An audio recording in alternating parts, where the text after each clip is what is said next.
जय इंद्र सिंह बलोत्रा।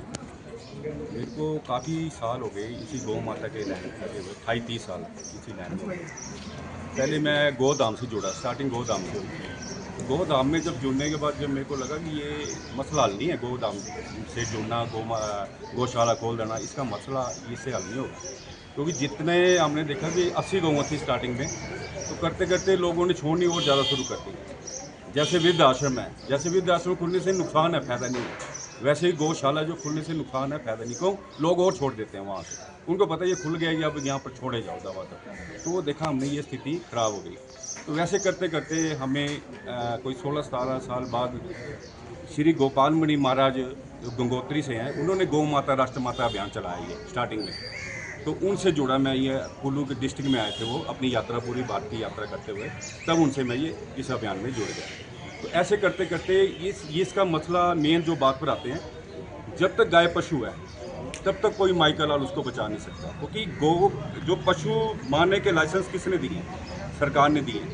और उसी तहत ये गौ माता को भी पशु कैटेगरी में है, इसी कारण से उस गौ माता को भी वैसे काट रहे हैं, जैसे बकरा काट रहे हैं, ये काट रहे हैं, वो काट रहे हैं, और भी कई पशु हैं, वैसे गौ माता को भी काट रहे हैं उसी आड़ में। अब जैसे हमारे जैसे कोई गौ माता को बचाने जाते भी हैं, तो हम अपनी जान पे खेल के गौ माता को टक पकड़ते हैं या कोई बचाते हैं, तो हम ज़्यादा से ज़्यादा कहाँ लेके जाएंगे? हम ज़्यादा से ज़्यादा अपने प्रशासन के पास, थाने में ले जाएंगे या कहीं लेके जाएंगे, उनको प्रशासन के पास पहुँचा देंगे। तो वहाँ पर उसकी क्या कानून लगता है? 500 रुपये देते हैं। मैंने एक बार SDM साहब से मेरी ये बात चर्चा हुई, तो उन्होंने कहा, मैंने भी एक ट्रक पकड़ाया था लोल में, तो उनको जब मैंने पूछा भी हाँ भी इनकी क्या बना, उनका जो इनको पकड़ाया गया, कहते उनको 500 रुपये देने के बाद उनको छोड़ दिया गया, क्योंकि उनमें कानून नहीं है। 500 रुपये हर्जाना दिया गया और उनको गौ तस्कर को छोड़ दिया गया। तो उन्होंने देखा भी ये स्थिति, फिर उनसे मेरी डिस्कस हुई। मैंने कहा जब तक राष्ट्र माता नहीं बनेगी गौ माता, तब तक ये इसकी स्थिति ऐसी बनी रहेगी। और ये जो गौएँ छोड़ रहे हैं, कारण तो है, ऐसे तो नहीं छोड़ रहे, कहीं से तो आई हैं गौएँ।